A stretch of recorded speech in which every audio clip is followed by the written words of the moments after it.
Maybe we move on to the next question. What actions has LAM taken to curb the rise of unregistered interior design practitioners in Malaysia and prevent them from practicing illegally?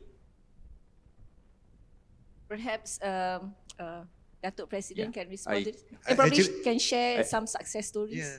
Yeah. Actually, just now I was looking for architect Chris. Yes.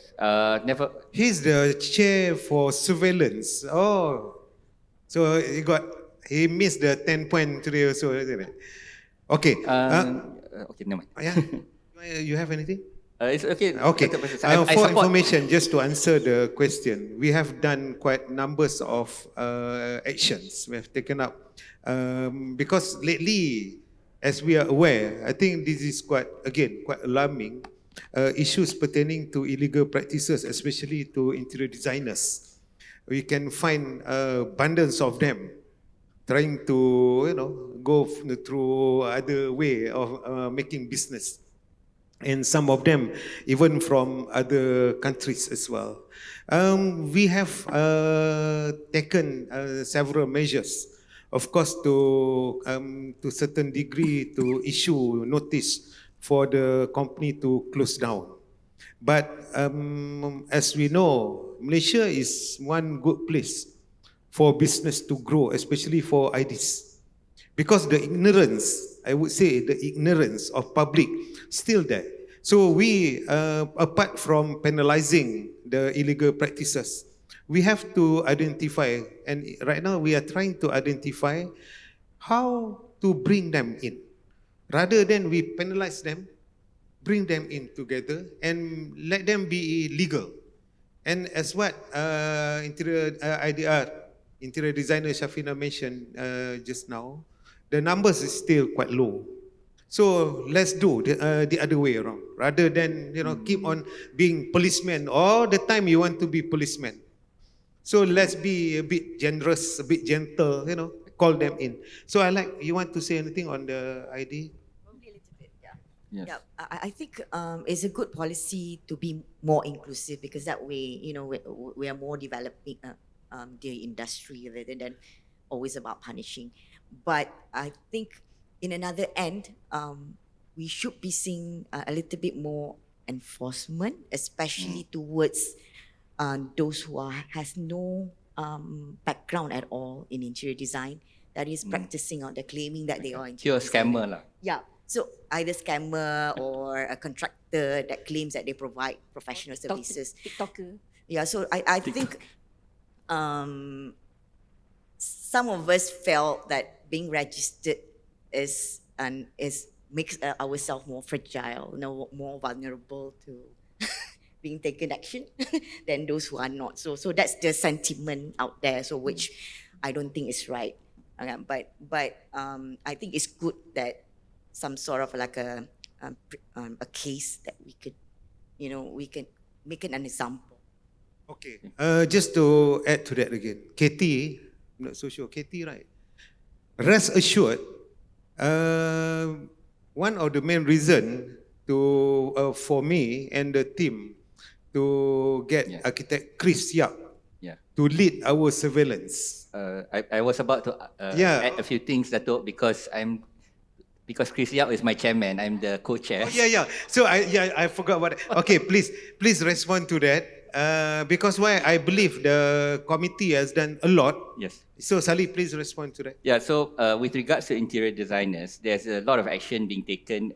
With a lot of the problems stem from illegal platforms, which actually take a lot of architects' name, both registered and non-registered, and then they don't filter out at all. So they mix it with the total scammers that have and they put it like on a platform. Then in that platform, they get the public to choose which is your interior designer. But they're not interior designers. They're just, some of them are fly-by-night companies and whatnot. So the real interior designers get a bad name. So we, at the surveillance, take action. In fact, now in the surveillance committee itself, we have a police officer actually who's advising us. And then all these platforms are getting legal letters. Illegal firms are also getting legal letters because they are accountable to their stakeholders as well. So once these legal letters are out, there is some sort of pressure, lah. And that is the extent of our ability as lembaga to actually force legal business. Because the way that we operate is that we try to hurt their income.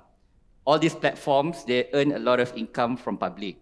But once public knows that, hey, this is illegal, there's a risk of something, they actually lose a lot of revenue, and they are starting some of the companies, because they are doing big business, they're doing like 10 projects. So at the end of the day, most of them want to go and find a way to legalize. Yeah. So I think this is the road that we are going through. It's a slow and tough road. Chris is doing a wonderful job. So I'm just supporting on his behalf, lah, yeah. Since he's not here, probably at the Chinese New Year celebration somewhere. He was here this morning. Yeah, he left. Actually, just one suggestion. A lot of our clients also are not aware that the fact that they are required to appoint registered interior designer, and interior designer is a protected word under the Act. So I think as architects, we do have projects where our client also engage interior designer. You can also help to educate your client. For example, recently we have one of our clients, they need to bring in an interior designer approved by the, what they call the international hotel brand that's not registered. So as architect, you highlight to your client, no, you cannot engage them because you need to engage a local registered interior designer, or they need to work with the registered interior designer. By doing that, you also educate your client, and this will also minimize the appointment of a lot of these foreign interior designers. They are not registered with the board. I think at the ID committee, Dexter is about to say something, but before that, I would like to add that at the ID committee, we are also giving talks about the differences, because there's a lot of confusion, even in the government, about interior contractor, interior designer. Everybody, if you look at MOF, the grades or registration of businesses, right? So there's a lot of confusion. So LAM is doing that, the education. Perhaps Dexter can elaborate further. Yeah. Yeah, we are also looking at I think our committee, we are also looking at issuing some general circulars, but we need to get some legal clearance on, especially on the so-called online platforms, which you may want to check whether your own firm's companies are there on your own volition, or they have been added by, you just put it in for good measure. But the other thing that I also want to raise, I mean, a lot of the questions that have been raised now, I mean, I think it's a good thing, and it's a good platform for architects to come here and give all their problems and browsers. But I think on the whole, I think I mean, you hate me for saying this, but there's a lot of apathy in our profession. Okay, we always, whatever, biarkan lah, and then, when there's some really big problem coming up, then we go to PAM, we go to LAM. But I think on our own, we are our own, as many of the board members and our panelists here have said, we are our own protector of our own profession. If you find someone who's doing an illegal practice, and you find online, and you find this, it's a clearly a scam thing, I think, you say, oh, someone's going to deal with it. Why don't you send a screenshot, send to Lembaga's surveillance team? If someone is undercutting you and you know for a fact, or you have some evidence, why don't you send it to Lembaga for disciplinary? Why do we do that? Because of this small minority of people who are breaking the law and flouting the rules, that the majority of us, the silent majority, or the majority who are complying to all these rules, are suffering. Okay, so I hope you guys will think about it and see how you can be more proactive in assisting the board to do its duties better, and we don't have time to go around and investigate item by item, but when we have information brought in and there's evidence, it's easier for the board to act on it. Yeah. So working together cohesively. Help us to help you. All right. Thank you, Dexter. Maybe as a break from all the Slido questions, even though Slido is our main source of questions, Maybe we open to the floor if there's any verbal questions. Maybe somebody doesn't have a handphone. Faizal? The mics, there are 4 mics in the middle of the row. Mic Yeah, check, can you squeeze out, Faizal? Yeah, can. Mic check, 1, 2, mic check.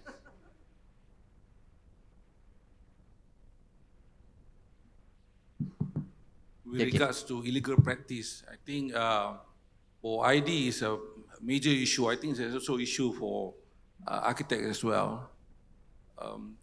I have a suggestion or might be a question as well to LHDN. Our e-invoicing can, for services, for the professional services, can, in the e-invoicing, can we basically have our license number incorporated in it? Then when the e-invoicing is being sent to LHDN, LHDN, the system check with our portal whether the license is valid or not. If the license is not valid, then you can tell the client that you don't have to pay this because this is not a valid invoice. So as such, we can use e-invoicing to eliminate illegal practices. You understand what I'm trying to say? Yes, I'm Because looking we can at use e-invoicing as a Puan Nazatul tool to eliminate illegal practices for ID and even architecture services. Okay, regarding your suggestion, and thank you for your suggestion also. At the moment, what our system, my invoice system, do with the validations regarding the 55 data fields that Encik Hadam has presented just now, earlier. So out of that 55 data fields, there are mandatory fields and there are also optional fields. So what we validate is not, what we validate is actually the TIN, the existence of TIN of the supplier and also the buyer from our own system. So the rest of the fields, what we validate is the format of the field. Let's say if the field is for name, so the format must be in alphabetical format. If the field is for like IC number, so it has to be in the form of all numbers.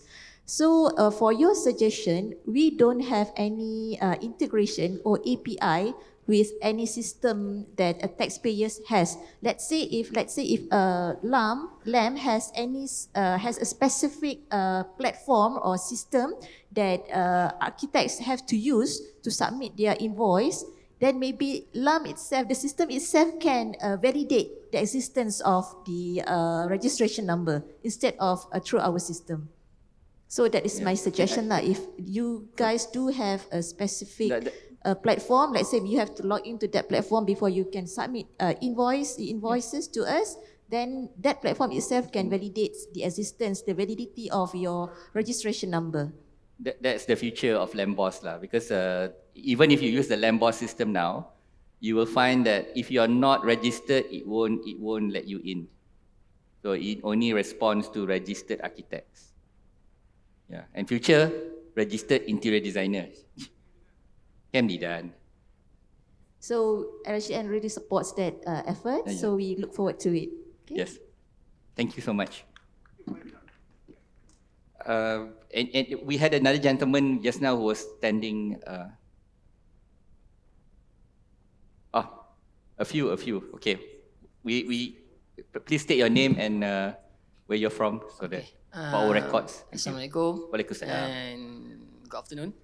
I'm A.R. Lohman from M. Lohman as Architect. Actually, I have three. When I came here lah, I have three questions to ask. All, but two already answered. So Wait. I'm only interested in one question. Is about our liability and responsibility under the SDBA and also UBBI lah. Okay, because we already fight for our SOMF, and I don't think that in the future we can cater this thing earlier lah. So in my 10 years of practice now, I also been impressed by our colleague lah in government on the fee side. So I think it's time for us not just to see the thing for our fee, but also to consider back our liability and responsibility under UBBL and SDBA. Because if we study back, the SDBA and the UBBL actually is the main purpose. The original intent is to give the responsibility of to cater the building to the owner of the building. But nowadays, the end product, the responsibility is being held by us, an architect, for our whole life.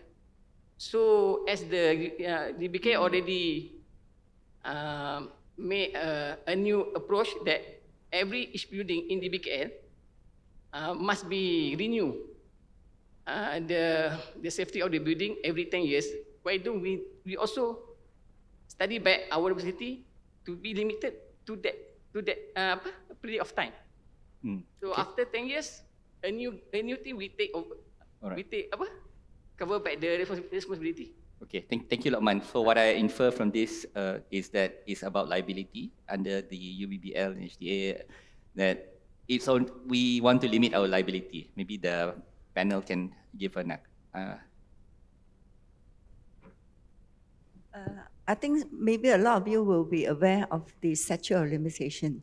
In fact, the Act has been amended to actually limit our liability based on completion. It's just that when we were discussing with the lawyer, we're not quite sure the end date. So there are different interpretations. So this is still subject to being tested in court. But our limitation is actually curtailed to as per the Limitation Act. So based on the interpretation given to us, it could be taken from 15 years from the, what they call the CCC date. So, but again, the lawyer qualified, this is subject to being tested in court. Yeah, because the verbiage of the law and the act itself is also quite vague. Yeah. But UBBL has always been part of the basic services of architect. But for the HDA on the certification, it's a supplementary services that you are supposed to charge for it as well. Okay, Alright. thank you, Dato'. That- Oh, question from Architect Zaini Mufti. there was a gentleman in the middle that was first, yeah. Sorry. Yeah. Yes.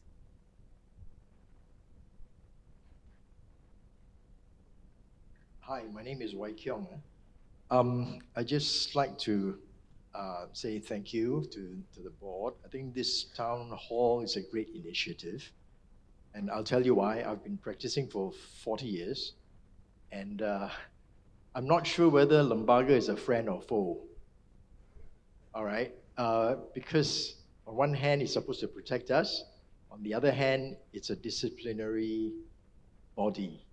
Okay? And the things that you guys were alluding to, that we should work together, you're not sure you're working with a friend or you're working with an enemy, right? So, and there's a perception that's very important to address. But that's a side issue, okay? I just want to say is that with this town hall initiative, suddenly I can see faces here who seem human.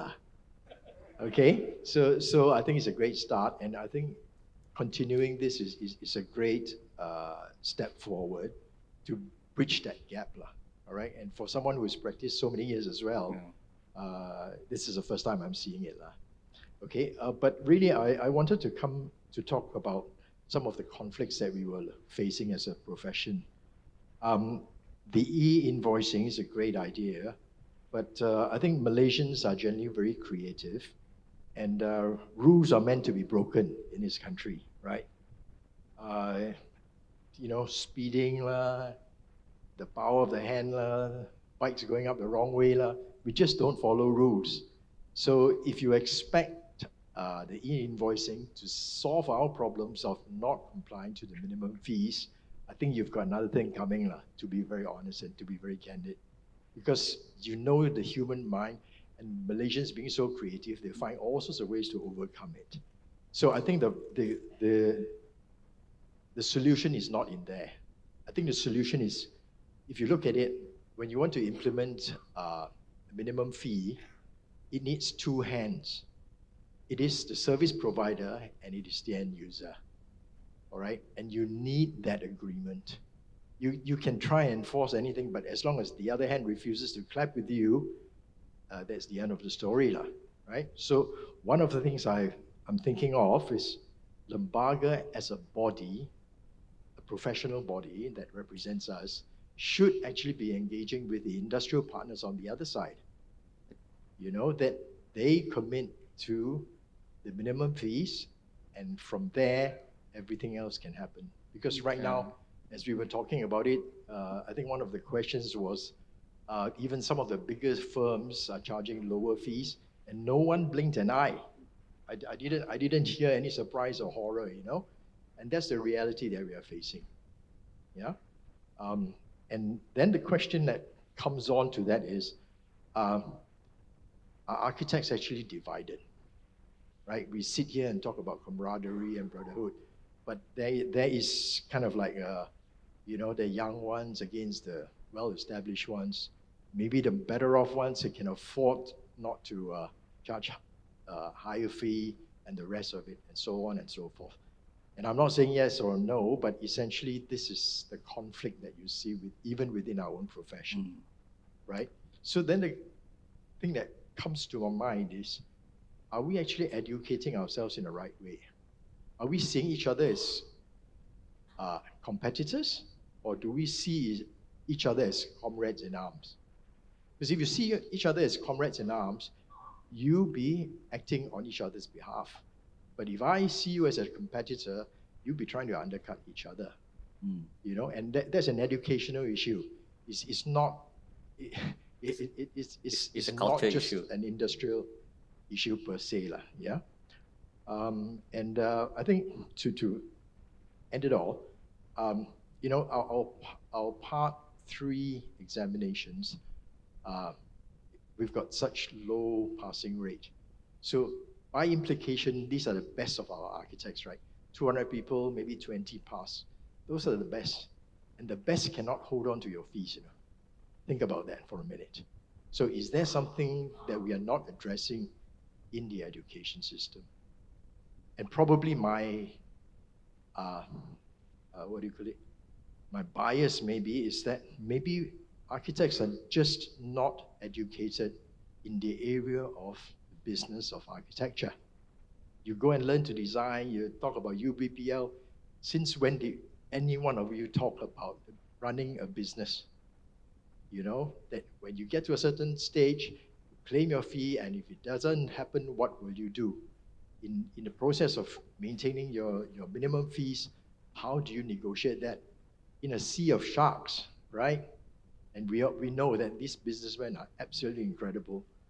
And I can share with you that some years ago, when I was talking to some of the project managers for some of the developers, and they were saying to me, hey, you know, my bosses, they are actually challenging each other to say, hey, let me just see what I wrote. Hey, I can get a better lower fee than you. So they made it a competition to lower your fee. And then they're very proud of it. You know, and that's real. If you enter a Chinese New Year table with a bunch of developers, they're very proud to hammer down your fees. You know, surely that's not the spirit of the minimum scale of fee. So it's all wrapped up in one in many ways, but these are the pertinent things that we face. So by trying to insist and trying to uphold whatever you say without this basic framework, I think it's going to be very challenging in spite of the e-invoice. So maybe I can just get your views on it. Thank you, Wai Kiong, for that very lengthy question. Sorry, guys. Yeah, no worries. I think it is many parts to that question. First, I mean, the role of LAM as a friend or foe is a statutory body, and there's another side of it. So a lot of people kind of confuse LAM, PAM. So maybe the panels can explain that, as well as the inherent thinking behind, regardless of e-invoicing or whatever, there is an inherent problem within the architectural sphere that is causing the fee to be very, very low? And are we looking at each other as competitors or as camaraderie? And you're right, because if you go to a doctor, he's not a heart surgeon. He will say, hey, I have a friend who is a heart surgeon. But if you go to an architect, hey, can you do hospital? No, I can do. So it's a different way of perhaps doing business, a different thing. So we'll throw it to the panel to see how the panel responses. Let me take the first one. Oh, yeah, Dr. President. Wai Kiong, you did ask about, whether is LAM too stiff in a way? Maybe, probably, to some quarter of you, yeah, it seems like that. And maybe, because why? We are here, only here in KL, Block F, on the 17th floor. I hope everybody is here, registered with LAM, definitely you've been there to 17th floor. The office is open. You can go to the counter, you can call one of our officers, Maizatul, I think everybody knows her. Is she here today? She's not here. She knows everybody of you. That one I bet. If you call her, you don't need to explain. Is it true? Is it true? And she remembers you. Yeah? You see the closeness that we have built here in Bot. Yeah? But again, we are far against perfect, Wai Kiong. That's the reason why I asked the team to have this together. We have our town hall today. We want to be closer. We don't want to regulate, the main purpose of LAM to regulate. Again, the word to regulate, I've been hearing this for a long, long time. But now, how to work together, how to support us.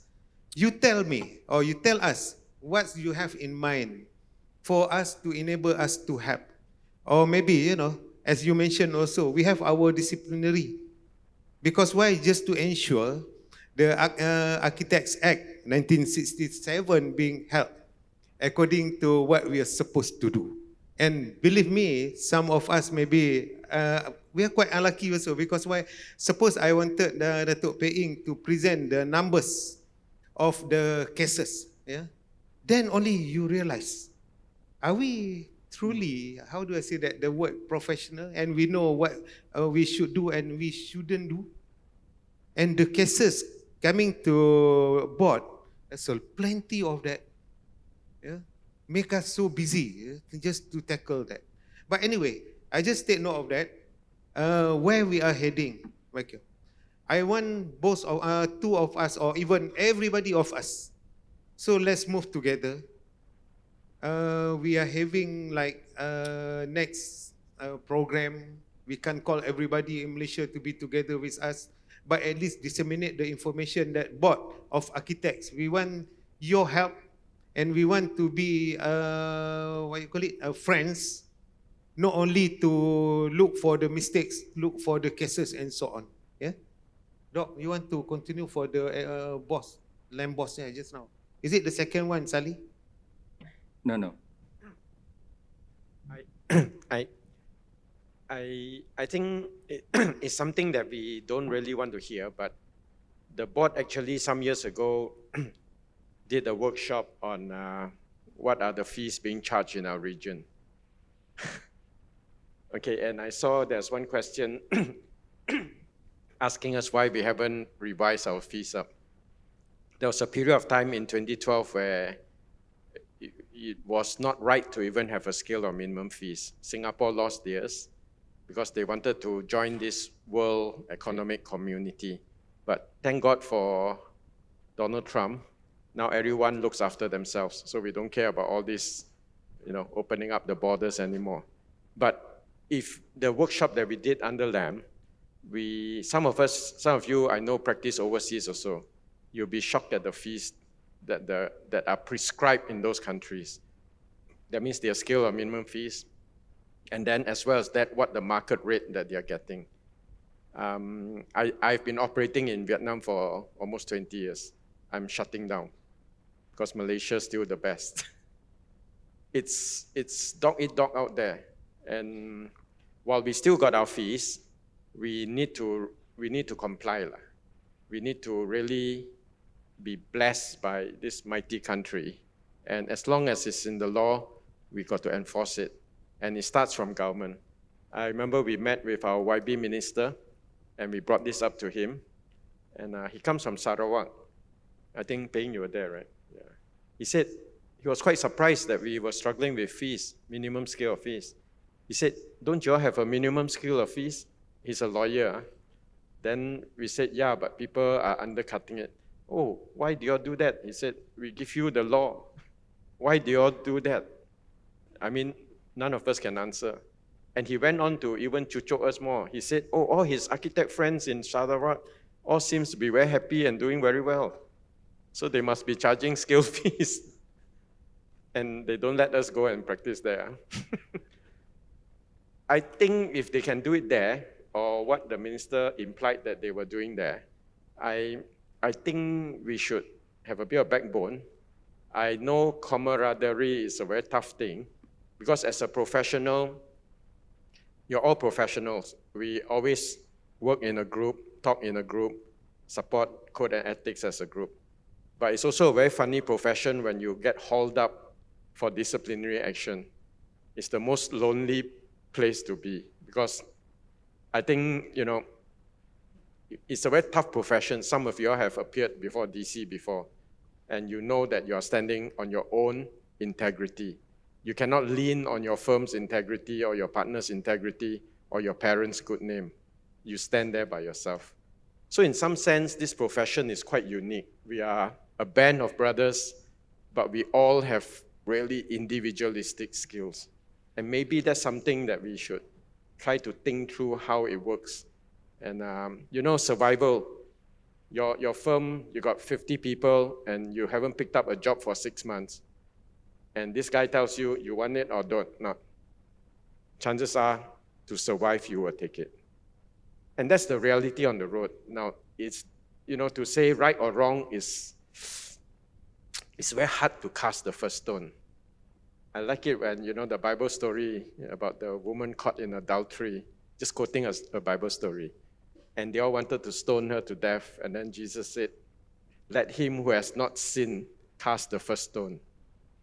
And they all walked away. I think in this room, nobody were there to cast the first stone. That's why there's not been many complaints of people undercutting or going below the scale of fees.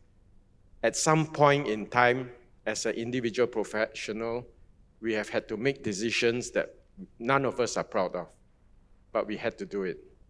And that's the way the profession is. It's a damn tough profession and getting tougher. And I thank, you know, Asman for doing this workshop. If you want to know what the fees out there are, you can ask around our neighbors, and you'll be quite surprised that our fees, as per the scale of minimum fees, are pretty good. And we hope and we aim to keep it, and we want to enforce it.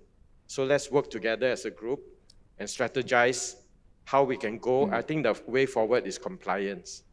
Using health and safety, you know, everyone's banging us on compliance. Let's make sure that we are all properly paid so that mistakes don't happen in a project. Thank you, Dr. Tan. I think for your information, based on the survey we have conducted around the Arcasia region, I think Malaysia is the only one who is still having the minimum scale fees. Singapore has lost theirs. Kira or Korea used to have it, and they lost it as well. So this is something that we have fought. In fact, we have been called up when this Competition Act came about. We were actually asked to actually disband the minimum scale fees, but we stood and fought for it and said we require it because they ensure minimum service to protect public interests. So we managed to keep it. So, yeah. Thank you, Dato'. Zaini?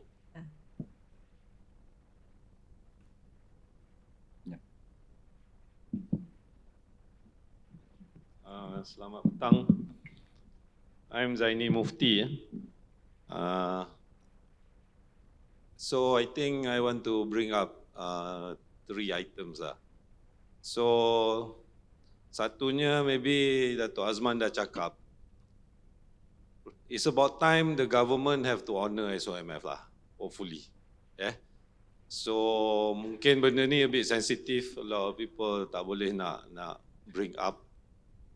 Tapi I think that there's no, at our level there's not much we can do. Yeah. So I hope that Azman will carry that out. Secondly, about the extensive requirement of design build tender kot. I think quite a few of us here have been involved. Kalau design build tender, I think for the hiring party to evaluate, tak payahlah sampai 10 party buat sampai BIM semua kot. I mean, some of us I'm sure have participated in government tender that all the tenderers have to do works worth, I don't know, 500,000 at least. Yeah. So if 10 people, obviously the consultant who are involved in this work most likely will not get paid or very minimum. Yeah. So that is, I think you know lah what the situation.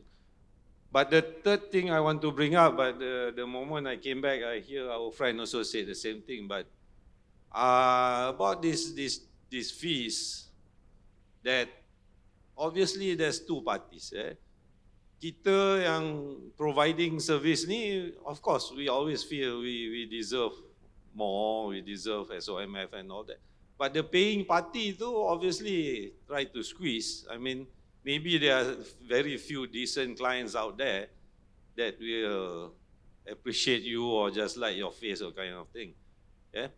But I just wonder if any of the past president PAM have experienced before that we have actually tried to go through the PR way and actually try to have an open discussion with REDA, and because this fee thing, if REDA can, I just see REDA as the umbrella for all these developers lah.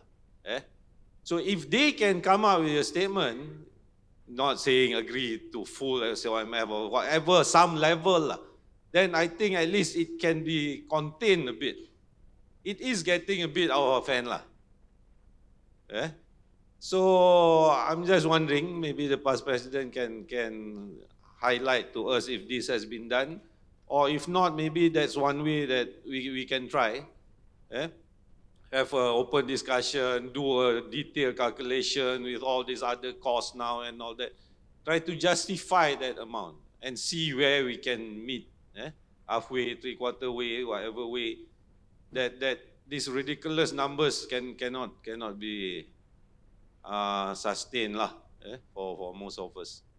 Thank you. Thank you, Zaini. So I think the questions are very clear. Three questions. So may I respond? Yes, please.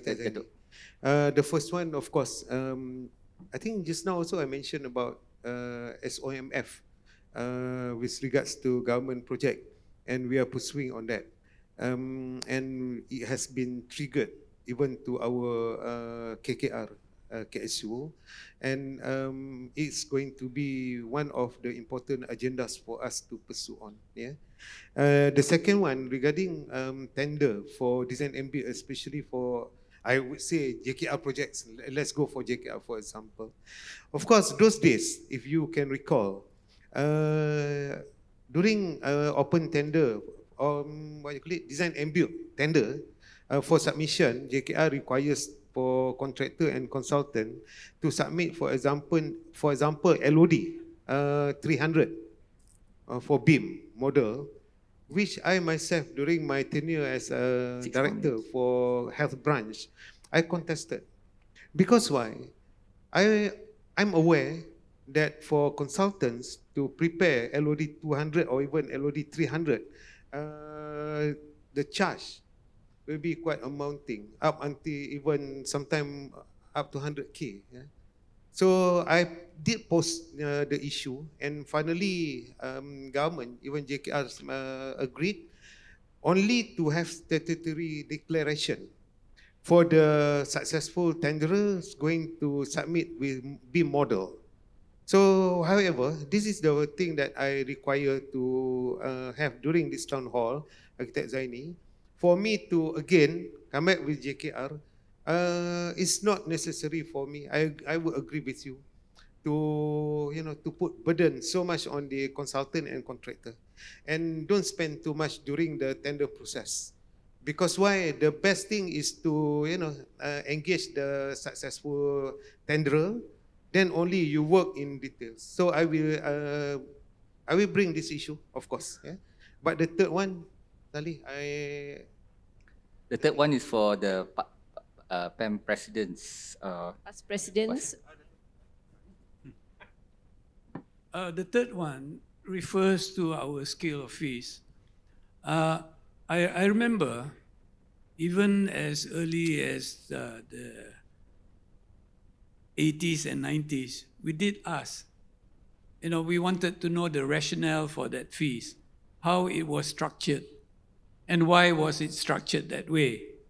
Because for schematic, there was a portion of only 15%. Yeah? And a lot of the creative thinking and the ideas come up front.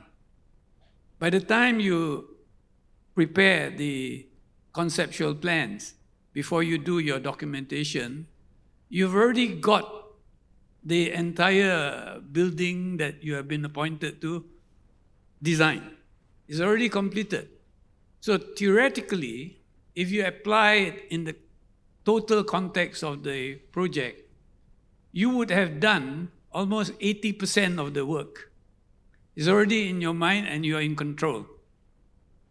But the rationale given to us, or explained to us then, there was Dato' Kington Lu, Hisham Bakri, and others, was that to accommodate your potential client and the client to be able to pay you was to work with them, especially if they were developers selling their product.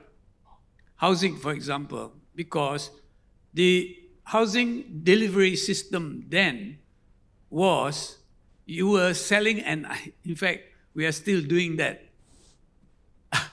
is to just sell houses based on plans, perspectives, and things like that. Sales first. Then when they get the commitment, then they will start doing the development. And even then, as the purchaser pays, they are not guaranteed that they will get that home at the end of it. There was a time when I initiated a paper to the Ministry of Local Government and Housing. I think Mr. Ting Chiu Pei was the minister, and the KSU was a lady called Nur Hayati. And I prepared the paper talking about housing in particular, of housing delivery system, where we adopt the concept of buying a car as opposed to what the developers were doing. They were selling products based on images, plans and images. And sometimes you get images where a Link house has a nice Porsche or Ferrari in the porch, and then there's a fine print. This is only illustration. What Artist you see impression. is just illustration. Yeah? Artist impression. Artist impression. So I wanted to suggest that why don't we reverse it in the way that we buy cars. And Zaini, I buy cars. And now, if you want to buy a car, what do?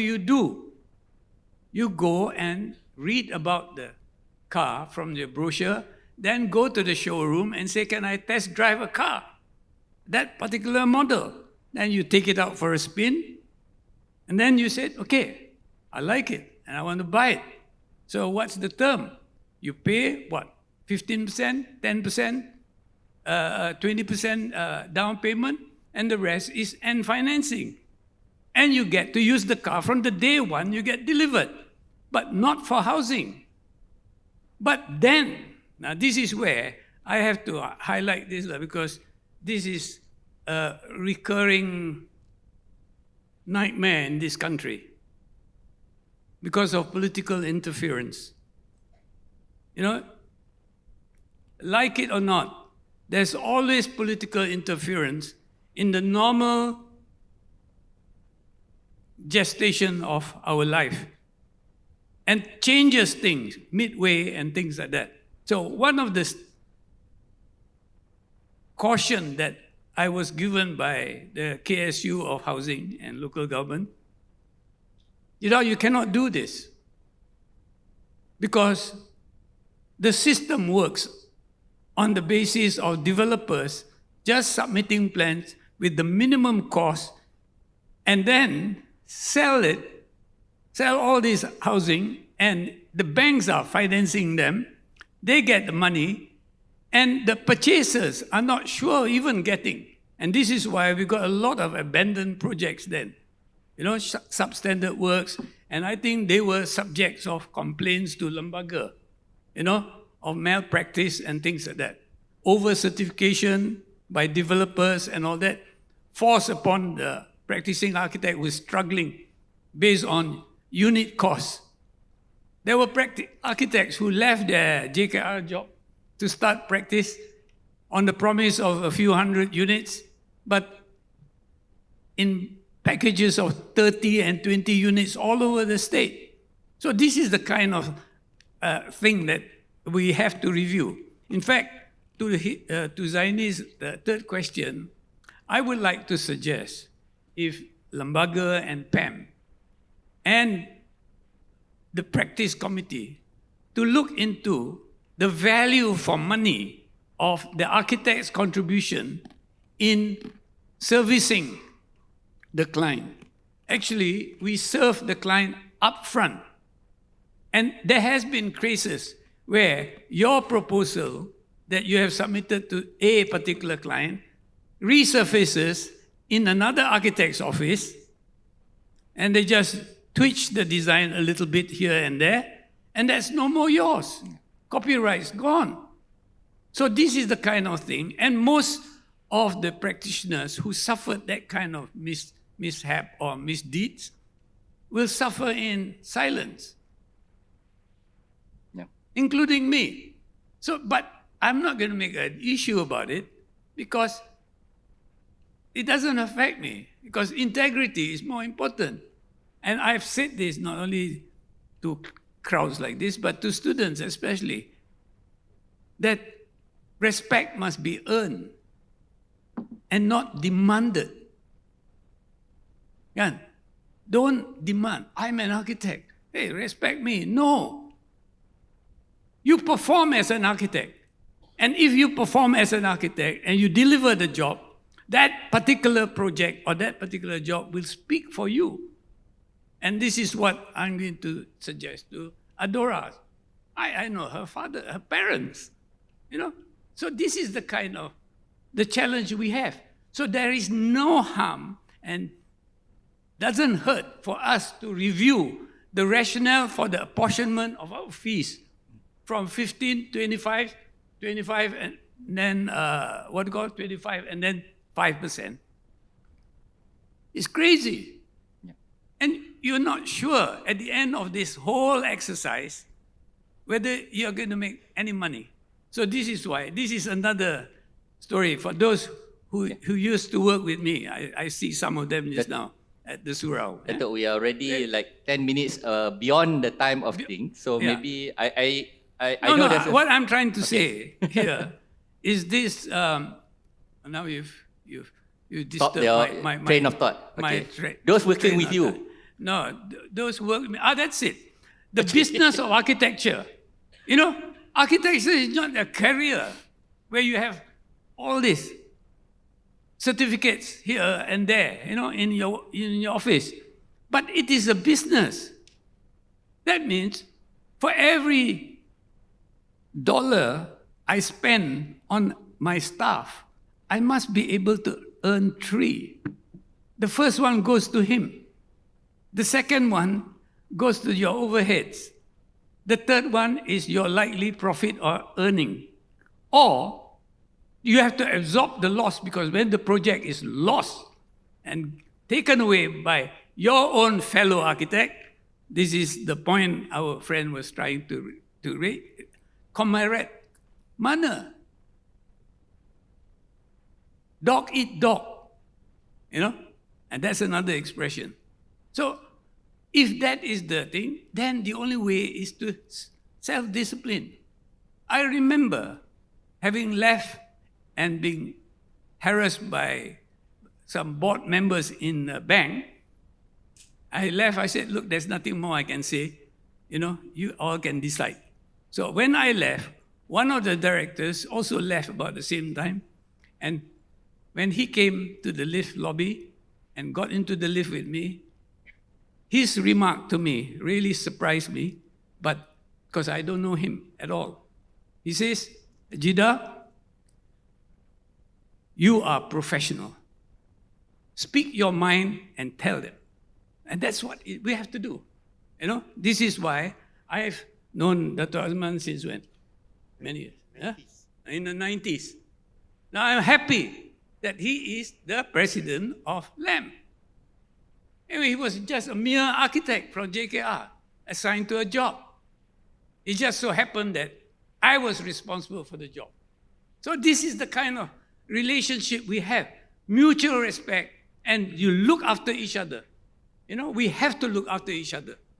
And I don't know whether, you know, all of us are in the same mental state or pretending to be together here and then balik, hantam balik, you know, hantam mana suka. I think that is a poignant statement to end. To end. Yes. Thank you very much. Thank you, Dato'. Thank you, Dato'. No, I think thank you all panelists, and thank you everyone for participating in this town hall. But before we go, I think there is this last question of how much of this discussion is going to be a form of action from the board. I think I will just ask our president to give his assurance on that lah. Okay, Sally, we will. That's the reason, the whole point for us to be here today. Thank you. Thank you, Dato' President. And I think there is two polls that is also on Slido, which one is how frequent you want this town hall to be. The other is what are the issues you want to talk about. So if you can answer those polls, it will help Lembaga to actually prioritize. Yeah. So with that, please, before you go off, do not forget to sign out for your CPD. Unless you don't want CPD, it's fine. You just go out. The other is that there were some requests for materials and whatnot. Don't worry, we have our recording. We have a professional video team that's recording everything. That will be published in due time, as well as in all our social media and electronic media. And we also have our repertoires who will be providing their full reports with regard to this town hall. Amza has just told me that the sign out QR code will be on the screen soon. And with that, thank you, ladies and gentlemen. I pass back to, yes?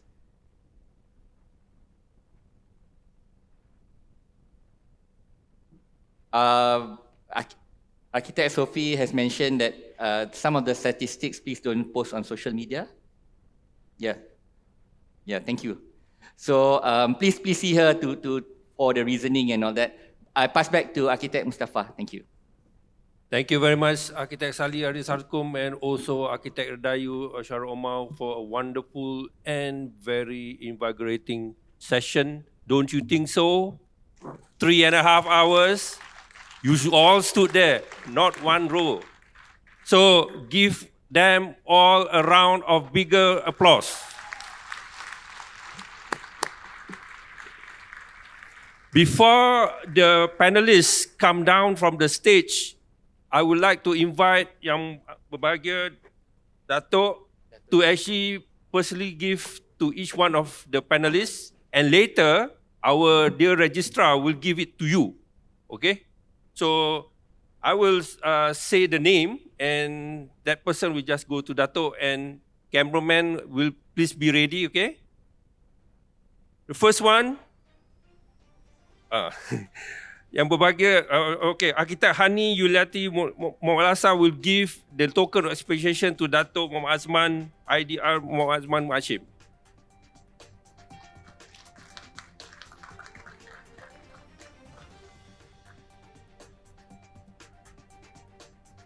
Next, Architect Chan Song An. Next will be Architect Dexter Ko. Next will be Interior Designer Nur Shafina Ibrahim. Next will be Architect Jeffrey Ko. Oh, Jeffrey Chia, sorry. Jeffrey Ko, sorry. Next, invite Dato Architect Haji Hajida Abdul Majid. Next, we have the pleasure of inviting Dato Architect Tan Pei Ing, Dr. Architect Tan Lokman, Associate Professor Industry Architect Zuraina Laili Awaluddin, Puan Naizatul Bahia Muhammad Yusof. Next will be Architect Wan Sofia Wan Ishak, Architect Adora Rubaini Syahriman, Mr. Adam Eng Witet, Architect Edayu Syara Omar, with Architect Sali Ardi Sakum.